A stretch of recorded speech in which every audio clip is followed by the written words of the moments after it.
One of the questions that I sometimes get asked is, why is the Bible so full of laws and rules and ethical codes? Isn't this just what religion is all about? Just getting people to conform to arbitrary patterns of behaviour? And in one sense, that observation is fair. When we look at the Old Testament, and particularly the Torah, we see over 600 commands that God gave to the people of Israel. And of course, the most famous of those is the 10 Commandments. But if we think about what the point or the purpose of any laws are for a minute, not just religious laws, it might become clearer what God was doing in giving all these ethical instructions on how to live.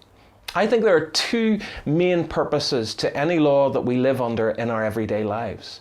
The first is that laws reveal to you the lawmaker's informed vision for how to live. Now, what do I mean by that? Well, let's take the example of speed limits or speed laws. Imagine you're driving through a built-up area and you see multiple signs with the number 20 on them. What does that mean? Well, it means that the speed limit or the speed law for that area is 20 miles per hour.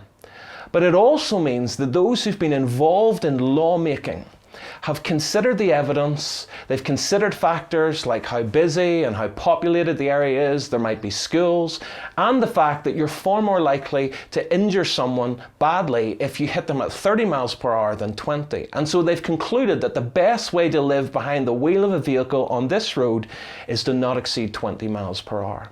The law reveals to you the lawmaker's vision for how best to live.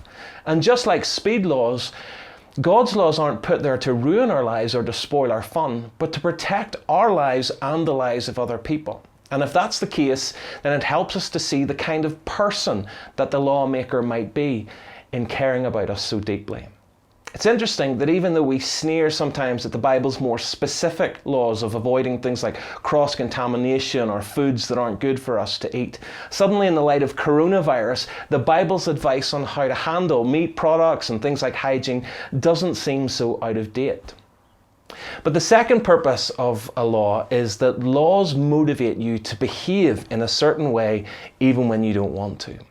That 20 mile per hour sign forces me to drive at a particular speed, even if I don't really want to, especially if I know there's a speed camera further down the road. But say the local authorities removed all speed limits and allowed us as good citizens to use our own discretion whenever we drive. What would be the thing that would determine how fast I drive down that same road? Well, the answer is my heart. How I want to drive at any particular given moment. And isn't it interesting that even with very clear laws on things like speed or even lockdown restrictions, even though we know that there'll be consequences if we get caught disregarding them, we still struggle to obey the law when we know we should, especially if we know no one else is watching. Because although laws can reveal to us the lawmaker's vision for how best to live, they cannot actually make us want to live that way. That depends on our hearts. And that was exactly the point that Jesus made in things like the Sermon on the Mount or the parable of the Good Samaritan. The purpose of God giving many laws in the Old Testament wasn't just to burden us down with endless regulations, but to help us realize that no matter how extensive or specific or good the laws that we have are, we still struggle to actually do what it says. And in order to change that, we're going to need something that can change us on the inside at the deepest level of our hearts and wills so that we learn to freely live right on the outside. And interestingly, that's the promise of Christianity for anyone who trusts in Jesus. The promise is that after all these laws that were written on stone and regulations in Israel's history, after those things, there would come an ability that God would give for people to have the laws written on their hearts. In other words, for people to be changed at the deepest level so that they want to live the way God wants them to live, and they have the power to do so. The late Christopher Hitchens, one of the so-called new atheists, wrote in his book, God is Not Great. He said this, he said, Jesus' order to love your neighbour as yourself, or to love your enemies, is too extreme, too strenuous to be obeyed. He said, humans are not constituted to care for one another as they do themselves. It simply can't be done. And in some ways, the gospel agrees with this, but it doesn't stop there.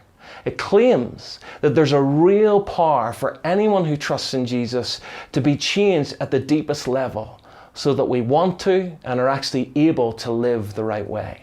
And that's a claim that is empirically testable and indeed has been proven, because millions of people across history and culture have found that a relationship with Jesus enables them to do just that.